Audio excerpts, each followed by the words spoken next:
What's up guys, it's Tom here and welcome to a super exciting Liverpool transfer news video. And Billy Myers and Graham Bailey, two very well respected UK journalists, are reporting that Liverpool have made contact with Napoli and Kvaratskhelia's agent for the signing of Kvaratskhelia. They call him the Georgian Kvaradona, who has been an absolute legend at Napoli. He won in his first season Napoli's first league title since the Maradona days, since the 80s. So for like 40 years Napoli haven't won a league title, and they have won it in spectacular fashion, and Kvaratskhelia was the star of the show. And in this video we will talk about the latest reports linking him with a Liverpool move, and also we will talk about Virgil van Dijk's future, Tyler Morton's future, and also the latest around Darwin Núñez as well, and how his Copa America went. So lots of new information in this video. So if you enjoyed these, make sure to leave a like, and if you are new around here, just subscribe and turn on the bell notification so you never miss the latest updates around Liverpool FC. So Graham Bailey is reporting that Liverpool have asked about the Kvaratskhelia, of course, who Jamie Carragher and many other pundits rate very highly, and Liverpool could be in need of a marquee signing, the journalist is saying, in the attacking department, because there are major doubts around the future of Luis Diaz. Apparently Luis Diaz's representatives have met with Barcelona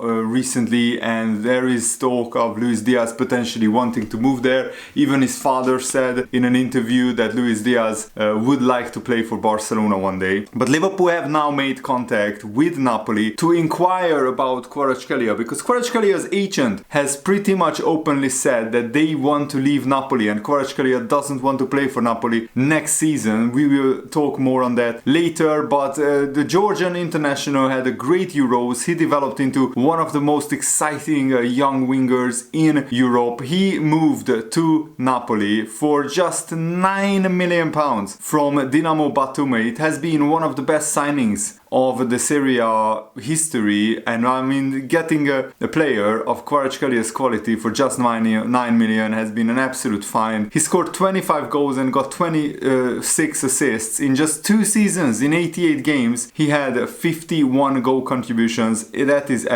very explosive. And the agent of Kvaratskhelia, Mamula Ugelihas, has just said him and his client would ideally like to leave Napoli. That is a really staggering news, and I want to quote the agent here because I think it's very important. He said, "I don't want people to think that Kvaratskhelia wants to stay at Napoli." That's what his agent said, and he was quoted by a famous Italian newspaper, La Gazzetta dello Sport. He said, "We want to leave." So Kvaratskhelia and his agent publicly claimed that they want to leave Napoli, and we are waiting for the end of the Euros so as to not disturb Kvicha. The priority is to join a team that plays in the Champions League. So of course this interview was given during the Euros, which was weird timing. If you want to shop your client around, I don't think the Euros was the best moment, but maybe because the hype has been the highest during the Euros about Kvaratskhelia, maybe that's why the agent timed that perfectly. So a lot of clubs asked around about Kvaratskhelia, Liverpool included, and many other clubs have inquired about him. Newcastle, Arsenal, Chelsea, Man United, Man City, and Napoli have released an official statement saying that Kvaratskhelia is still contracted to Napoli, and as long as the contract is valid he just can't leave. First Liverpool have to negotiate with Napoli a significant transfer fee. And Jamie Carragher said in March that he thinks that Kvaratskhelia is the most exciting player in Europe. I think right now that belongs to Lamine Yamal, because he just lit up the Euros with his fantastic goal in the semi-finals against France, and I'm already really looking forward to Sunday's final, Spain against England. It will be a cracking game, hopefully. And Michael Edwards even has an alternative, which is Rodrigo. Liverpool have made a bid about Rodrigo. That was what some Spanish newspapers claimed, but recently those links went a little bit quiet. Liverpool are still looking at the transfer market and see what they want to do, because Liverpool still have a lot of players away at the Euros. euros at Copa America or just spending their holidays. So Arne Slot has, a fraction of his first team players currently training as a preseason training continues at Liverpool. So Arne Slot would ideally like to take a look at most of his players and see where Liverpool might need to strengthen. But other newspapers are claiming that Napoli's agent has made approaches to Liverpool and Arsenal and even Man City, claiming that Kvaratskhelia is available for a transfer. And of course, Napoli finished very low in the Serie A table, something like 7th or 8th place. So they didn't even qualify for Europe, not even the Conference League qualifiers. So Napoli will play no European football. And as a defending Serie A champion, that's frankly embarrassing that Napoli didn't even secure any European football for next season. So no wonder Kvaratskhelia and his agent are restless that they want to go to another club. Of course, Napoli are making some good signings already, and they brought in Antonio Conte, which is a good appointment. But Conte plays pretty defensive, Mourinho-like football, so I'm not sure if that would suit Kvaratskhelia and his qualities. The bottom line is probably his agent don't want Kvaratskhelia to stay at the club where they don't qualify for Europe regularly, and they have this tendency of hiring and firing managers. I mean, Napoli had like 3 different managers last season, and that's not good for a young player's development, and that's what the agent openly stated as well. Kvaratskhelia had still a pretty good season, 11 goals and 9 assists for a 23-year-old winger. That's pretty decent, and he played 45 games in all competitions, so he is not an injury-prone player. 2 seasons ago, in Kvaratskhelia first season at Napoli, that's when he really shone, and that's when Napoli has won their long-awaited another Serie A title, because Kvaratskhelia played 43 games, scored 14 goals and got 17 assists. That is a staggering return. 31 goal contributions in 43 games. That's legendary status for a player who just cost £9 million and who came from Georgian football, and also who was just 22 years old. To light up the Serie A like that is really, really impressive. But of course, one thing that we can assume is Napoli will ask for at least £80 million for Kvaratskhelia, maybe even more. But Liverpool can afford to spend that amount because we are in a very healthy position when it comes to financial fair play rules, profit and sustainability rules. They are looking at a 3-year period, and Liverpool have spent very wisely in recent transfer windows. We didn't spend huge amounts of money in every window, so Liverpool can afford to spend big. But Liverpool also don't want to leave it too late, because if Napoli cash in on Victor Osimhen, and then that would be a huge transfer as well, 100 million maybe. That money would surely give them financial strength to avoid selling another of their stars. Usually these teams don't like to sell 2 or 3 of their big players. When Jadon Sancho was sold by Dortmund, they didn't want to sell Haaland as well in the same year or same summer transfer window, so they waited another year to sell Haaland, or Haaland had a release clause as well. But I just wanted to mention that if Osimhen leaves Napoli, very little chance of Kvaratskhelia leaving. So hopefully Liverpool can put a package together which entices Kvaratskhelia. And yes, Kvaratskhelia has won the Serie A title, but apart from that, he has won a Russian Cup with Lokomotiv Moscow in 2019, and he doesn't have any other major trophy. He won, of course, Player of the Year at Napoli 2 seasons ago. He won Georgian Footballer of the Year 3 seasons in a row, and he was the top scorer in the Nations League in the 22-23 season. But yeah, one Serie A title for Kvaratskhelia. I'm sure that he wants to play regularly in the Champions League, and he would want to play for a club that challenges regularly for trophies and titles, and I think Liverpool are a club like that. And Arne Slot also looks to be a different manager from Jurgen Klopp. He looks to be with a very interesting new training methods. Hopefully that will help Liverpool keep their players more fit than under Jurgen Klopp, because under Jurgen Klopp the one big criticism was that we had too many injuries throughout Jurgen Klopp's tenure, and I'm sure that that wasn't a coincidence, and I'm sure that that was because Jurgen Klopp maybe had too much intensity in training, or something with the training program wasn't quite right. So hopefully Arne Slot will figure out a way to keep Liverpool challenging for trophies and titles, but also keep more of our key players fit. What is also big news, David Ornstein is reporting that Jurgen Klopp was offered the United States national team job, and he swiftly rejected it. Jurgen Klopp's decision to decline an offer from the US Soccer Federation to lead the men's national team has caught the attention of the football world, David Ornstein is reporting.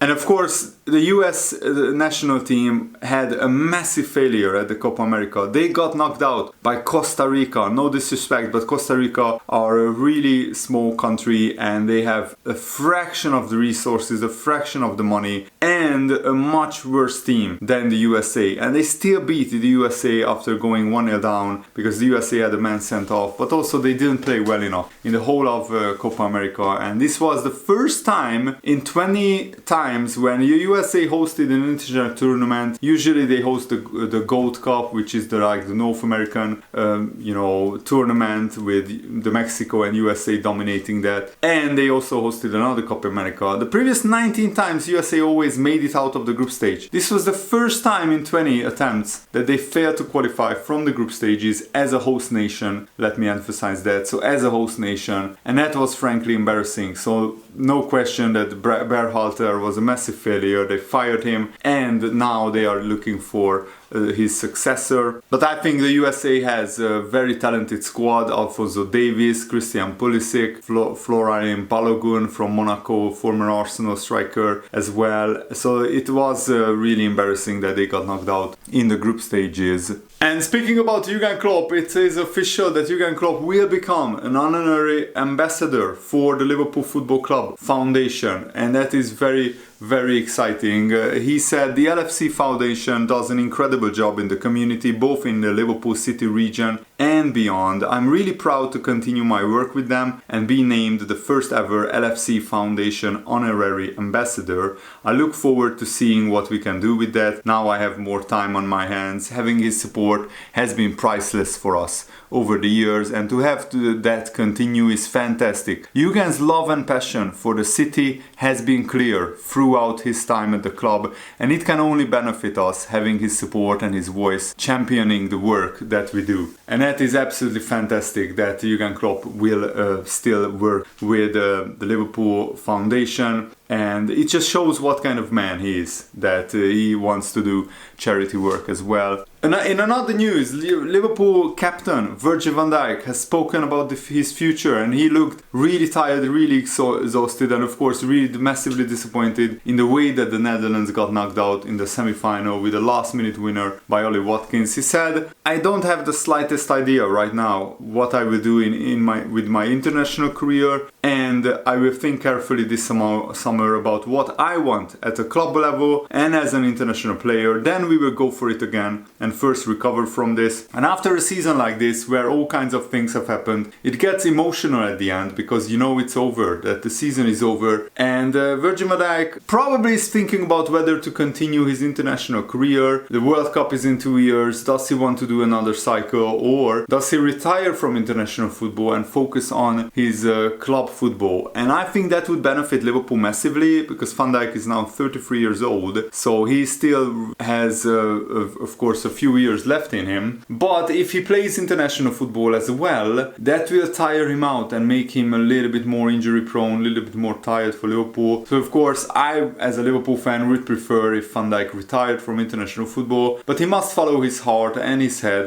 of what he wants to do. And does he have in him another cycle? I think Van Dijk really wanted to win an international trophy with the Netherlands, but it wasn't to be. And also Darwin Núñez, let's talk about his Copa America, because he came into the Copa America in fine form. He had like a goal scoring run of scoring in 7 consecutive games for the Uruguay national team. He scored also a couple of goals in the group stages, albeit against weak opposition. And then even in the World Cup qualifiers before, he scored 5 goals and he was leading the way for Uruguay. He came into the Copa America with a point to prove, but in the semi-final against Colombia, he missed a few big chances and then he fizzled out in the second half when Uruguay were chasing the game. And of course, we know about the incident where he had to climb into the stands to protect his wife and his kids and his family with the altercation with the Colombia fans. So the investigation is still ongoing about that. And the journalist said that it would be very unfortunate for Darwin Núñez if he got a ban, considering the circumstances. So it would be a real shame if Darwin Núñez got banned, because he wanted to protect his family, and the policing around the incident was really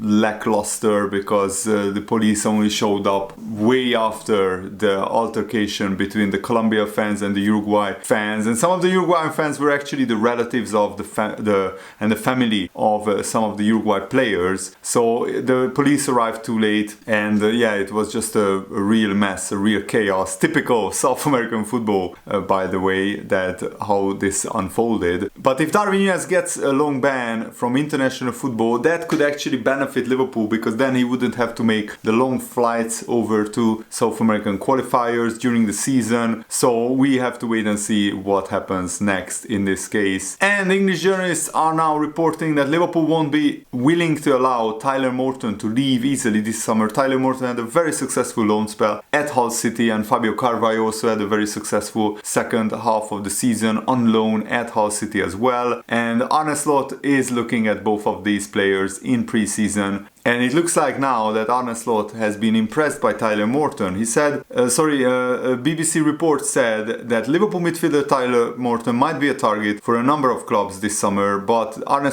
is keen to see the 21-year-old in action during pre-season. Tyler Morton was on loan at Hull City, and he also had a temporary loan spell at Blackburn the previous season. Liverpool believe the success of these loans means that part of his journey as a player is now over, and the level of interest in him is no surprise at the club. Leipzig, Leicester, and even Serie A's Atalanta have been interested in Tyler Morton. I think he should go out on loan again, as weird as that to say, because I'm not sure if he's a Liverpool level player yet, but if he has another successful loan spell at Leicester City, for example, who is back in the Premier League, I think he should go out on loan to Leicester, because then he would really learn the ropes of Premier League football, and then Liverpool could also see whether Tyler Morton can cut it in the Premier League or not. And that's it for today's video. I really hope that you guys enjoyed this. It was a lot of fun to make. Thanks for watching, guys. Have a nice day. See you later. Goodbye.